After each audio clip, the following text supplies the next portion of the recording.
Gâteau d'anniversaire. Souffler des bougies à l'occasion de chaque anniversaire est l'un des rites les plus révélateurs de l'espèce humaine. L'homme se rappelle ainsi à l'intervalle régulier qu'il est capable de créer le feu, puis de l'éteindre de son souffle. Le contrôle du feu constitue à des rites de passage pour qu'un bébé se transforme en être responsable. Que les personnes âgées n'aient plus le souffle nécessaire à l'extinction des bougies prouve en revanche qu'elles sont désormais socialement exclues du monde humain actif. Encore des ordures. Liste d'émissions, de télé-poubelles et de personnages connus dans la masse média de chaque époque, mais qui n'ont pas le moindre mérite. En d'autres mots, il s'agit de dresser la liste des opportunistes ou des pantins à la mode. Ceux qui chaque année sont créés de toutes pièces par les chaînes de télévision, par la presse du cœur ou la presse à scandale, sans oublier les stars du monde sportif, inutile de mentionner car ils sont changeants selon les pays. Certains néanmoins universels et tous les 5 minutes le temps de gloire qui leur a été assigné par les dieux de la consommation.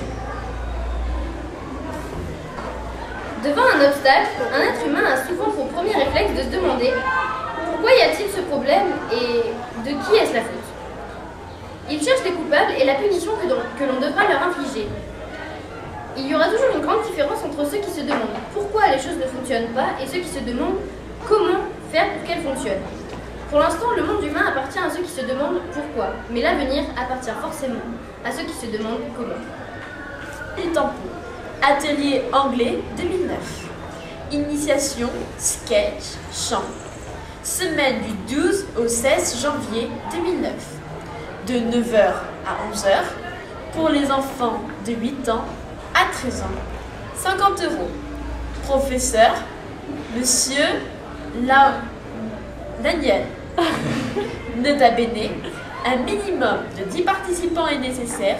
Inscription et renseignements au 02 62 27 03 50 avant le 6 décembre 2008. Merci. Je veux être Diego Maradona pour que Joe Star chante ce texte.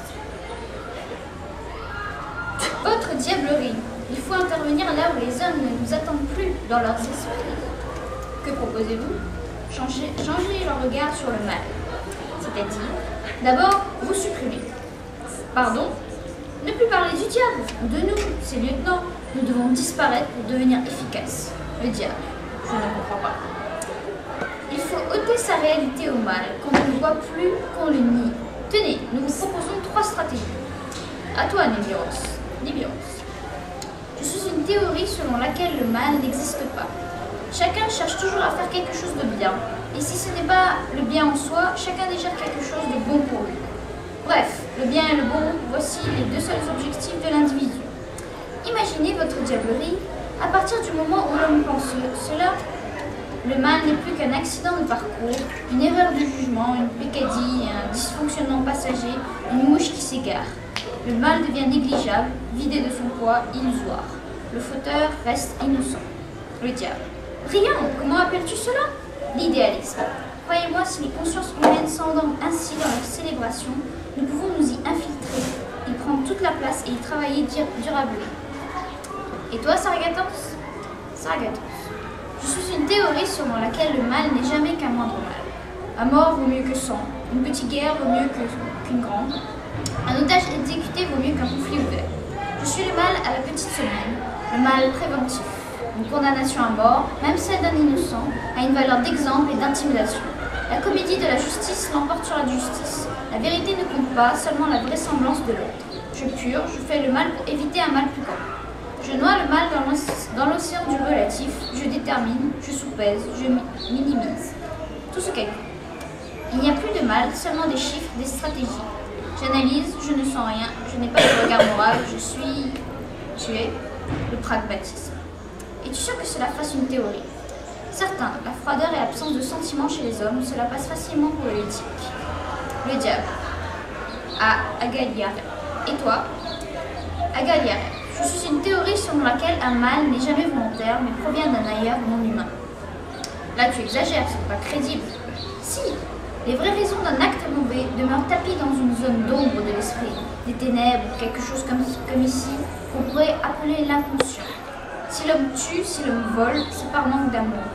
Il a derrière le crâne un carrefour inconnu, traversé de pulsions violentes, dont certaines vont s'exprimer sous de fausses formes, mais il sera convaincu que ce n'est pas lui, sa conscience qui agit, mais son inconscient, une bête immonde en lui. Habile, mais trop poétique, cela ne marchera jamais.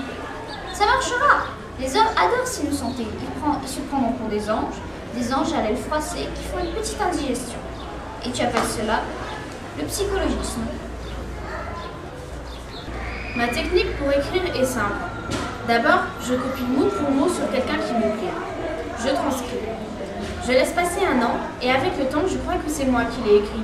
J'oublie complètement que je l'avais copié. Plus tard, je retombe sur un livre de cet auteur que j'avais copié mot pour mot et en le lisant, je me dis, on s'entendrait bien tous les deux.